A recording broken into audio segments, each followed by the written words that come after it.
Welcome to the BusyWise podcast. I'm Leslie Wilson. I'm your host. Today, I'm so excited to have Anna Wilson-Stillwell on the podcast.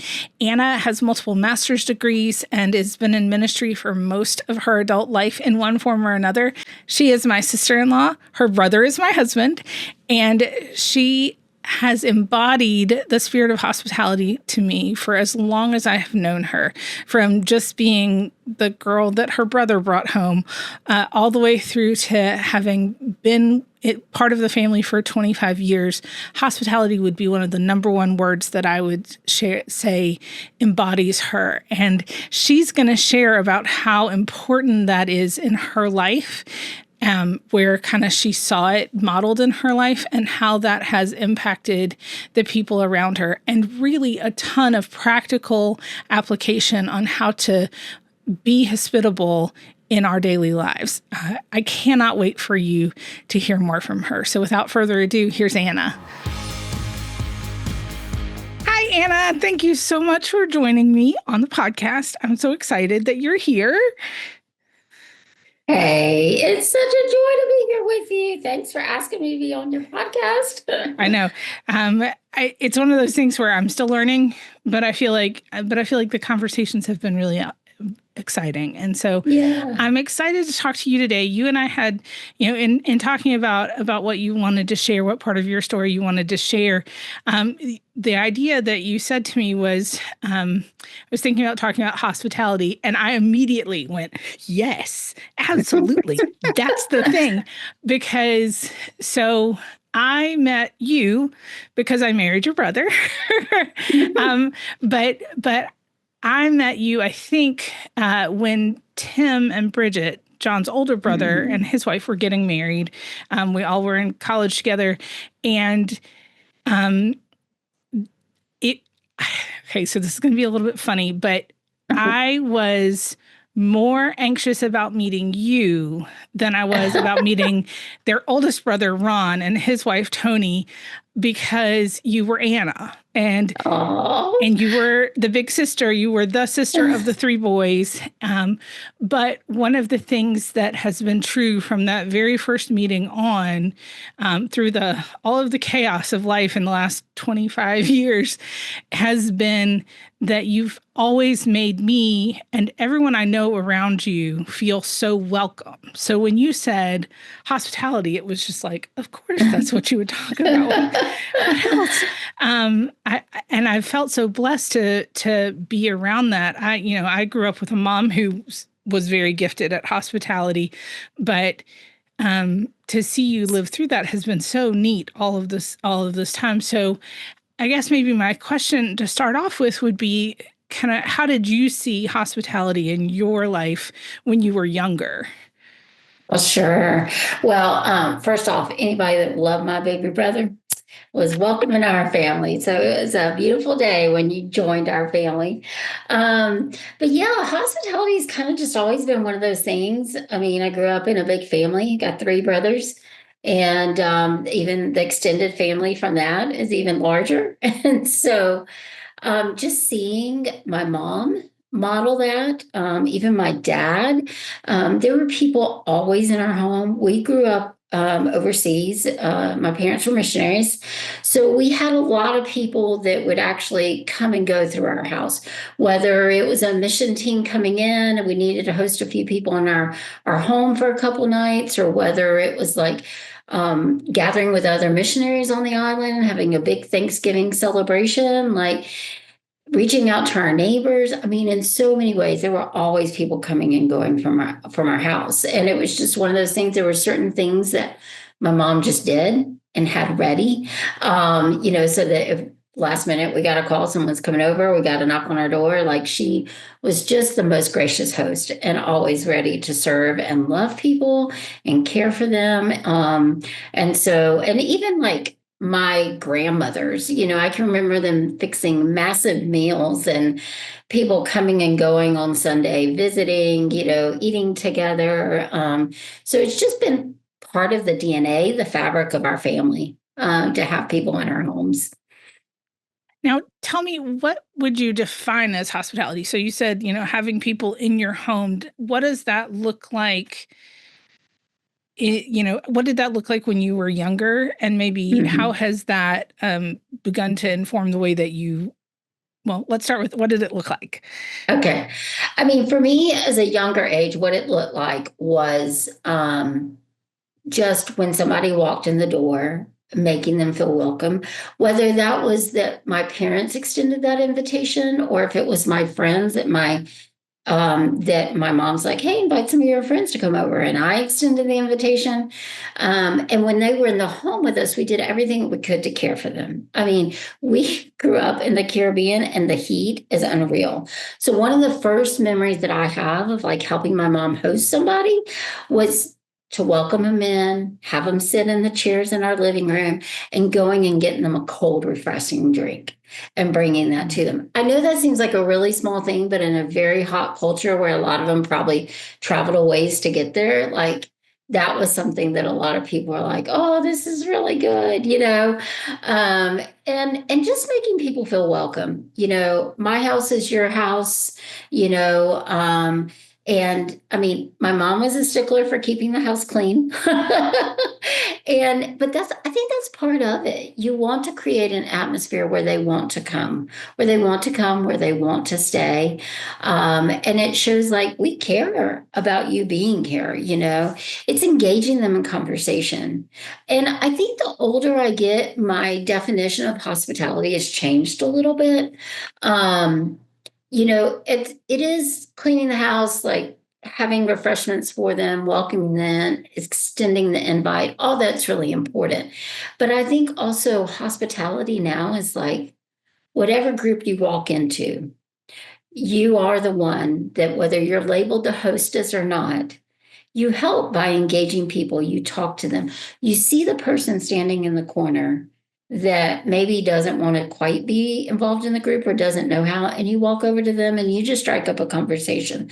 Whatever you can do to help them feel seen, welcome, and just engage them. I'm an extrovert, so some of that stuff is kind of easy to me. I mean, there's always an awkwardness, even with extroverts. But yeah, I think it's just like being willing to go past that awkward and just invite them into the group. Definitely. I feel like I'm an extrovert too, but some of the introverts I know are so good at walking into a room and seeing the person that's not Mhm. in the center and Yes. inviting them in.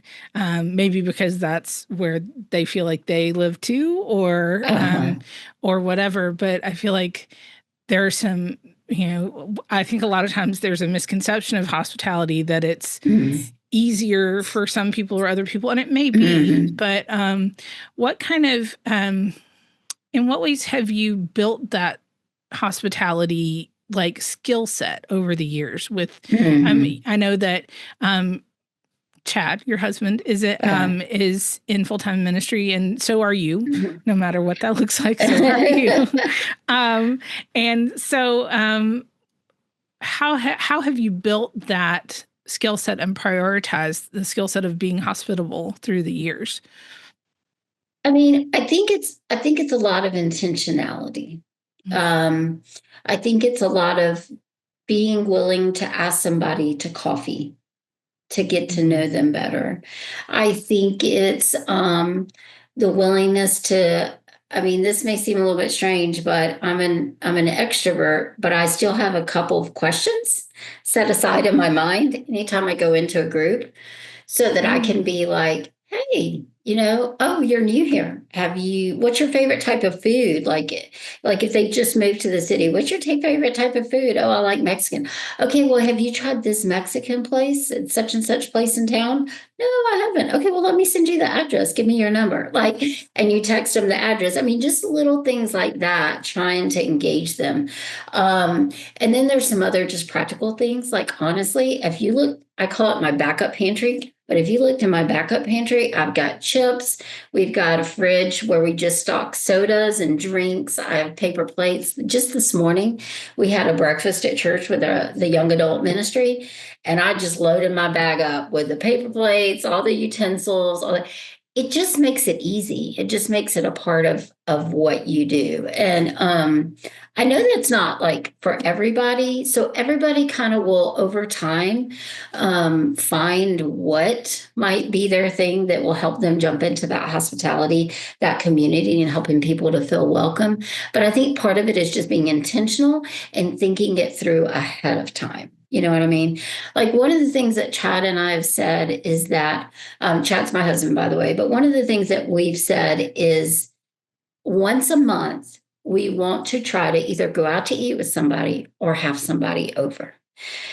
Mm. By the end, it seems like maybe not a lot to have to like, do that appointment or try to, meet up with somebody. But by the end of the month, by the end of the year, you will have gathered with 12 different groups of people and shared 12 different sets of memories and built relationships.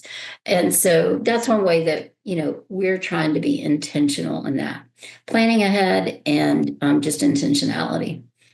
That's really special. The thought of, oh, it's once a month, which I think for me, one of my struggles with hospitality is the busyness, is how chaotic life is right now. But it Yeah. has been.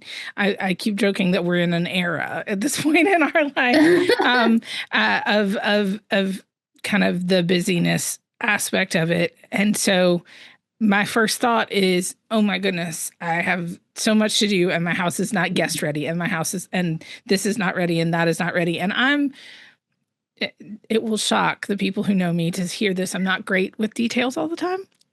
Um, I kind of am last minute and spur of the moment. And so the thought of having a stockpile, like on one hand makes complete sense to me. And then I'm like, how would you even start to think about that?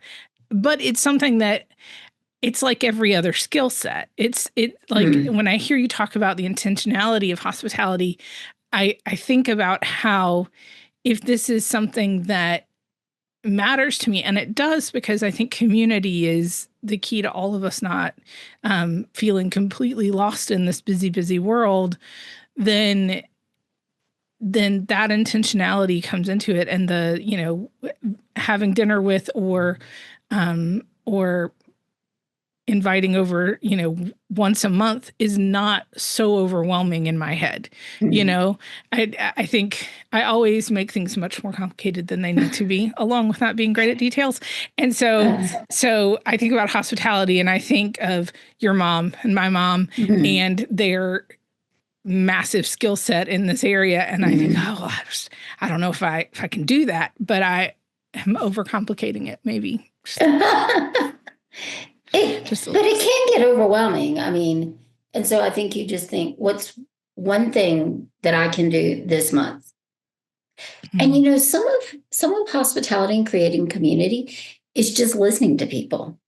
So like you've been in a circle with someone and they've shared something that they're walking through, or they a question they had about something that they're trying to figure out, a new doctor in town or a place to have a party or something. If you get that information, like follow up with them and just say, hey, I know we're talking about like trying to find a new doctor. I just found somebody over here. Might want to check them out, and shoot them that text and just say, thinking about you, just, or it could be something as simple as like somebody shared a prayer request. Hey, I prayed for you this morning. That's hospitality. That's creating community. That's creating connection and relationship in a very easy, short way.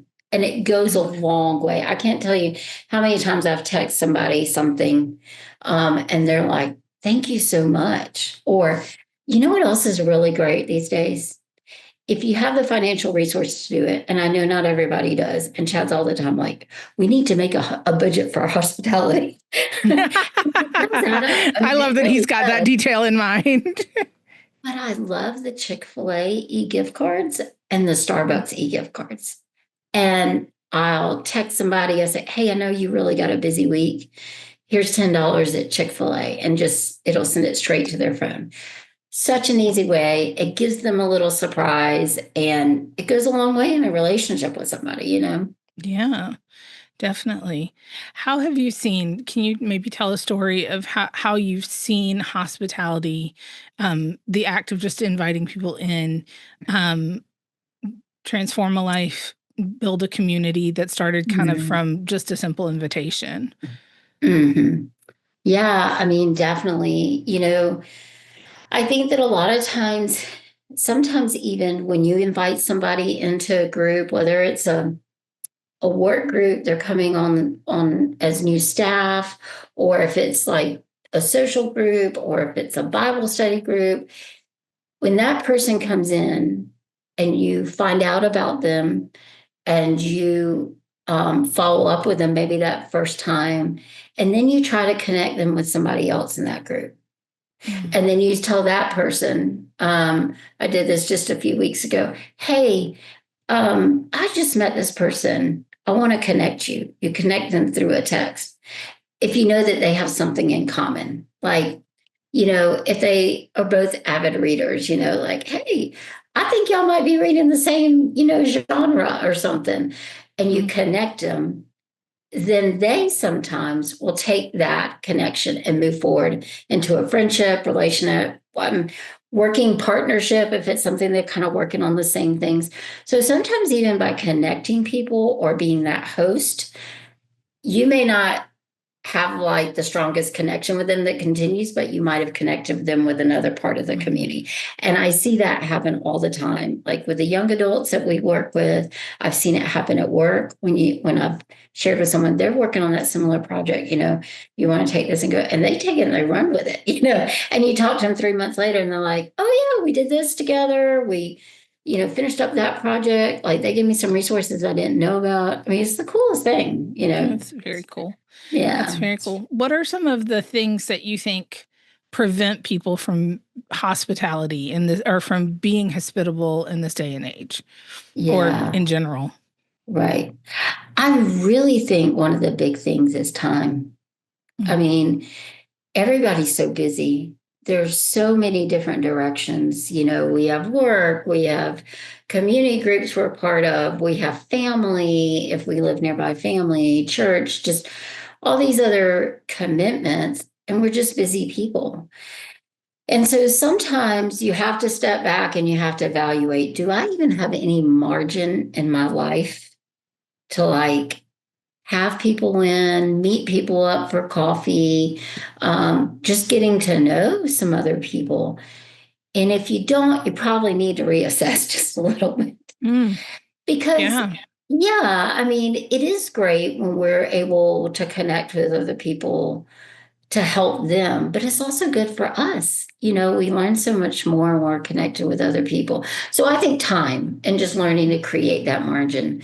I mean, definitely, like our neighborhood, we live in a great neighborhood, and there are people out and about, but honestly, people go to work and then they come home, and you just don't see very many people, out and about. And so sometimes I think you just have to almost force yourself to be out in the community. It's interesting. Chad and I went to Firefly Games on St. Andrews Road. It's like this gaming place where you can buy games, but you can also play games together. And it was so cool. There was all these tables and all these people just sitting around playing board games. I would have never thought to go there to just sit and play with board games with people I don't know. Now that does take a level, I think, of extrovertedness to do. Or either building your group before you go the first time, at Yeah, least. exactly. Exactly. But, I mean, hey, why not? But I think it's also things like just, I think with technology, we sometimes don't interact as much. I mean, I will say things like before I've just hopped on a Zoom call with some friends that maybe we just can't find the time to physically meet up, but we can find 20 minutes at night while we're sitting there with a cup of tea and just catch up, three or four of us. Now, you might have to be the one to initiate that, like, hey, Mhm. Monday night, 9 o'clock, let's hop on for 15, 20 minutes. Honor their time. Try not to go over that. And Try then not to set get up the deeply link. distracted. Right. Set up the link, send the reminder. There has to be somebody that does that. So you might be the person to do that. But then a lot of times you step away from that. You've caught up with them. You know what's going on in their lives, what needs they had, or how you can, support them through whatever they're going through. So yeah, you just have to kind of be creative too. But mainly, I think we just don't have enough margin. in our lives. And I think we just have to be intentional, because unless you're intentional, it's not going to happen. I, I am, we said I'm an extrovert. It's very obvious and easy to tell if you've ever met me. But I tend to walk into a room and not ever be sure because I don't want to take up anybody else's space. I think there's probably some times where I've gone in with my full extrovert personality and been pushed backwards, and so now I'm more cautious, maybe than I want to be or than I need to be. So you said something about your BCM director when you were kind of in a new place, a new experience in your life, and how they helped you through that feeling of needing to be invited into those situations. Yeah. Yeah. My campus minister, she was really phenomenal about like just people coming into the new group and that organization that I was a part of during college. And I remember I actually came in as a transfer student. So I went to regional campus and then I came down to USC Carolina for my last 2 years. And coming into that as a transfer student, I kind of felt like people kind of already had their groups that had been there since their freshman year. And I didn't want to like jump in on some of the things and like help organize or even just like social gatherings because I felt like maybe they needed to ask me. I didn't want to step on any toes, basically. I didn't want to. I understand that. I feel that right here. Right. But my campus minister, I never will forget. I think she was sensing this was going on. And she came up to me and she said, Anna, you belong here just as much as any other student that's in this organization. And you have talents and you have gifts. So you belong here. You step into these circles and, you do what the Lord has placed on your heart to do, to be involved in. And, it's okay. It's okay to be the new one in the circle, but you have to make that effort. But I just want you to know you belong. And that impacted me in so many ways. It's almost like it gave me permission, I don't know why I felt I needed permission, but it was like, I have my guesses based on how we grew up. Yeah. We've been in a lot of spaces where we felt like we needed permission to take up that space. And that's okay because we've been given that permission in a lot of ways now. Right, exactly. And I think there were so many important like parts of that. She saw me. She saw me. She saw my situation. She knew that I was struggling with something. And then she encouraged me and she affirmed me. And she said, it's okay. You belong here. We're glad you're here. It's okay for you to step into these circles and not worry about what other people think. And some of that went great. And some of them I was like, I don't know if this is going to work out, but that's okay. Thankfully, it was a super large group. So I, eventually found my group. But then it also made me aware. It made me aware of others that are outside coming in and how to include them when I saw that new person, because I remember what that felt like. So she modeled it for me in that way, That's powerful. It's important. When you look around I know y'all have many different groups of people in your life. You have family, and you have people in church and you have people your age in church and y'all work with young adults in church. So you have, and then work and then extended relationships and then friends all over the world. And so how do you find, as you're working in all of these different spaces, how do you navigate connecting those relationships and continuing to show that gift of hospitality kind of in those different spaces? I know you said, sometimes you embrace technology and sometimes people are at your house. Are there things that you do intentionally to kind of, I guess because you have so many different connections, it would be very easy for some of them to drift. So are there things that you do to intentionally hold them together? Right.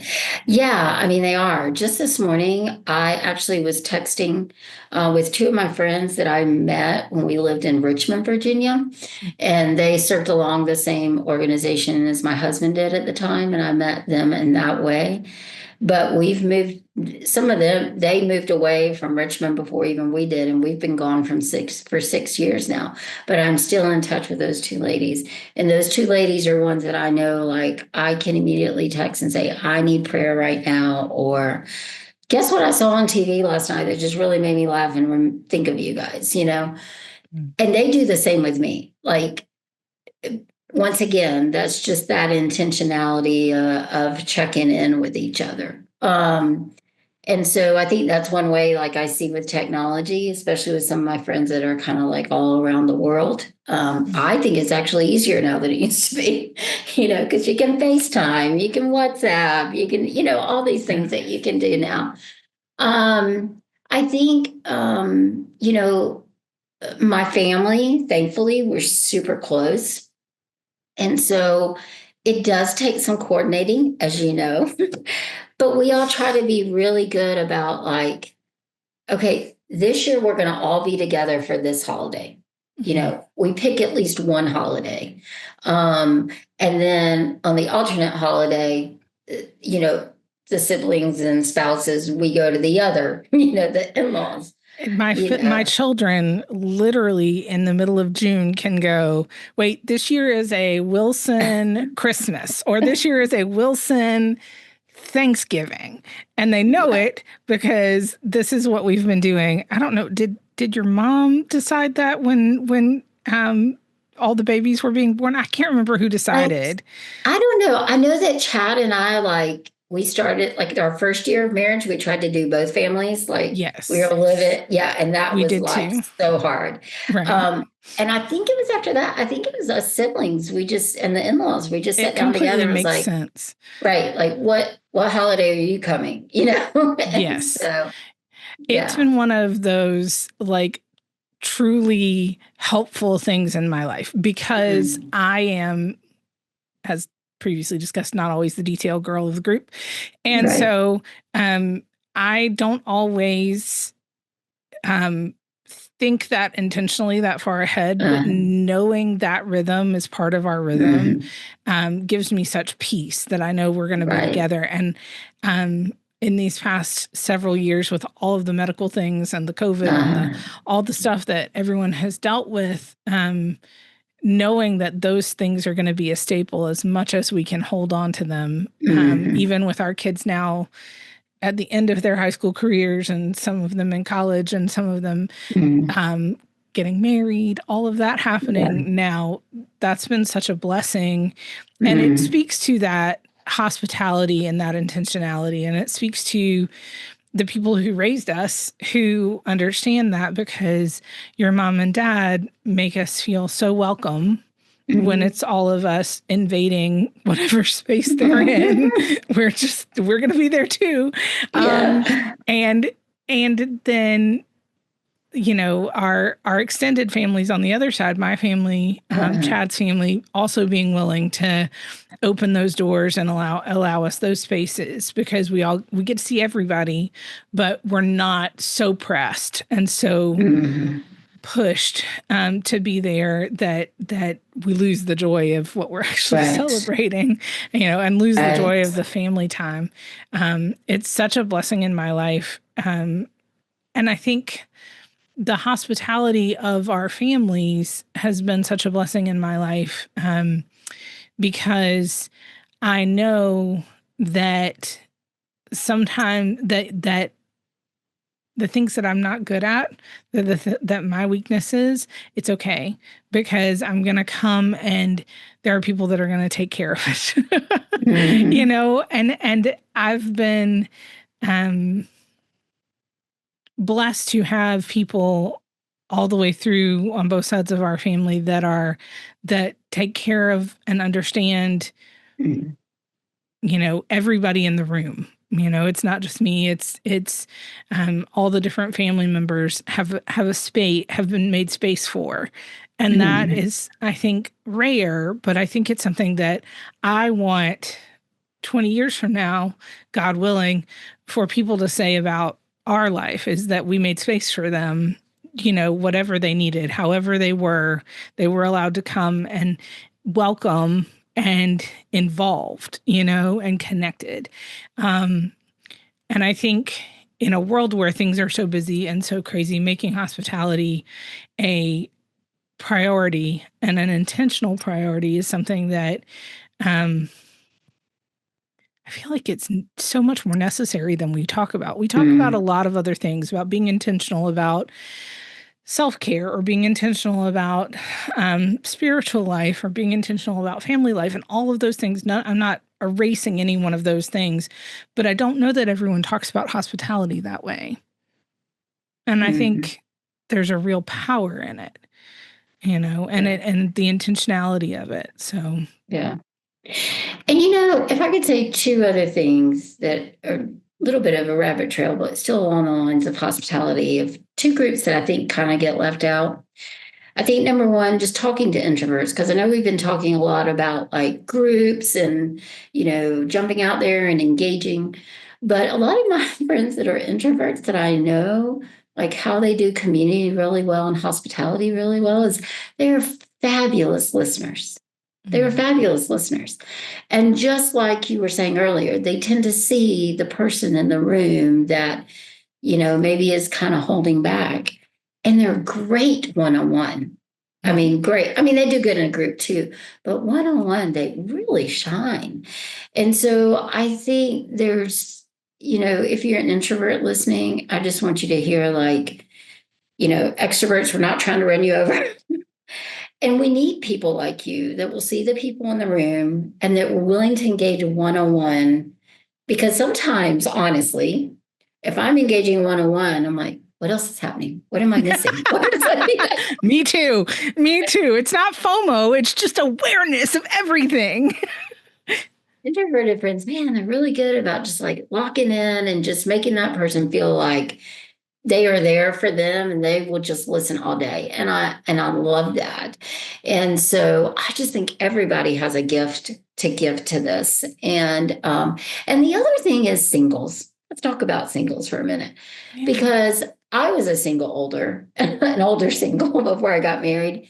And sometimes it's just really hard, because people go and they do, after church on lunch, families go together, to eat lunch, or it might be kind of like an off holiday, like 4th of July, I mean, yeah, Christmas, Thanksgiving, a lot of times singles get invited into those spaces, but those little holidays like that, like St. Patrick's or 4th of July, a lot of times they just don't have that same community to celebrate with, because everybody that already has families or groups, especially for us in Columbia, I feel a lot of us, at least on our side of town, these families have been in this area for so long.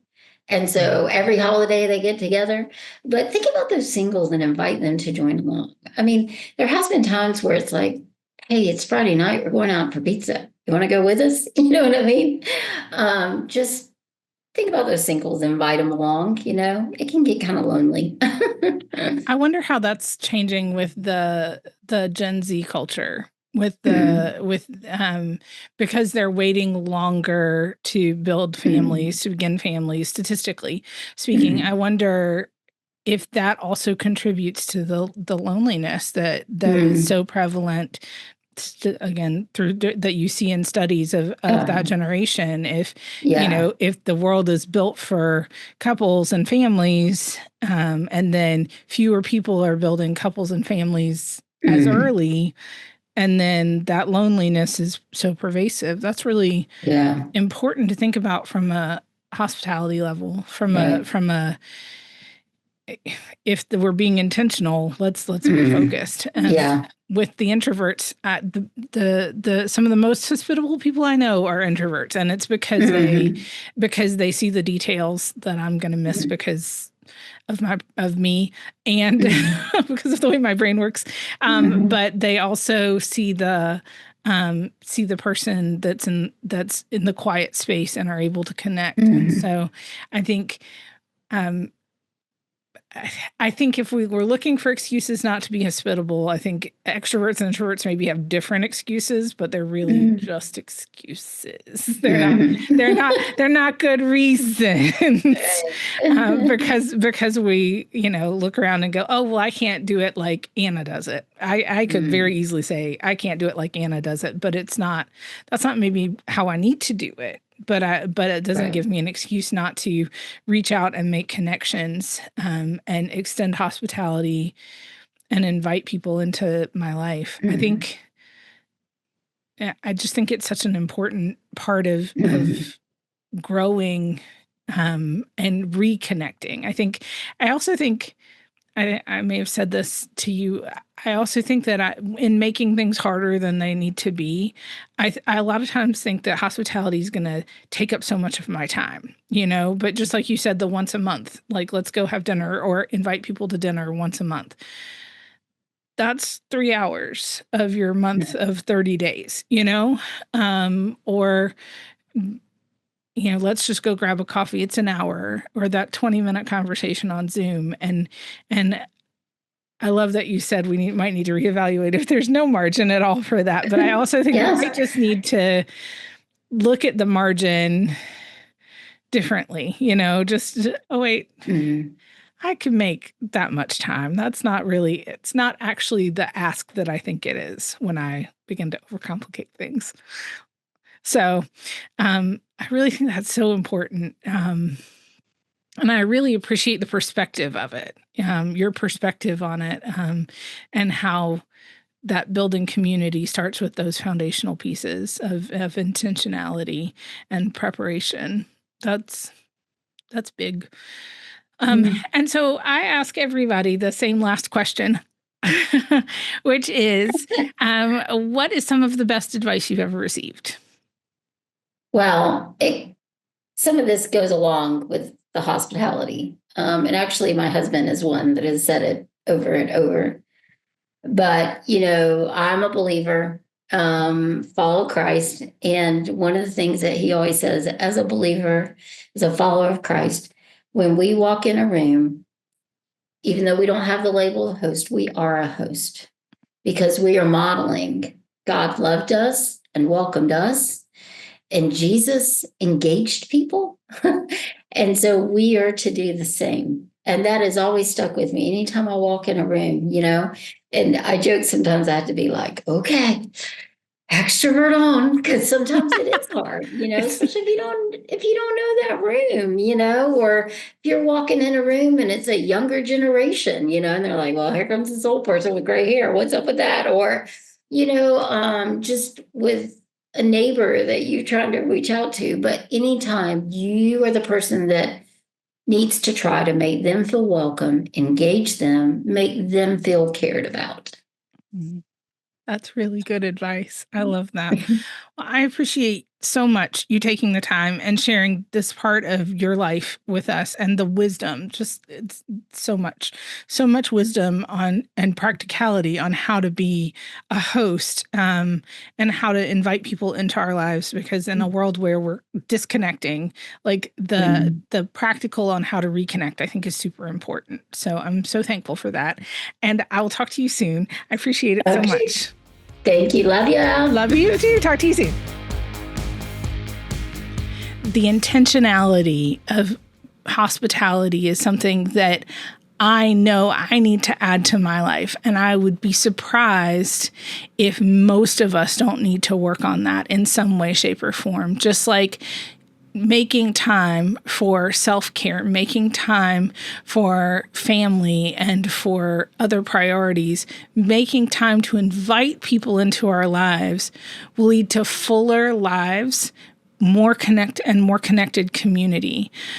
I'm so appreciative that Anna really kind of laid out those wise thoughts on how to be hospitable to the people around us. I hope you enjoyed the podcast as much as I did. Please like and subscribe and follow on Facebook, Instagram, and YouTube so you don't miss an episode. As always, I'd like to encourage you to look around your busy life and consider what wisdom have you gained and who are you sharing it with?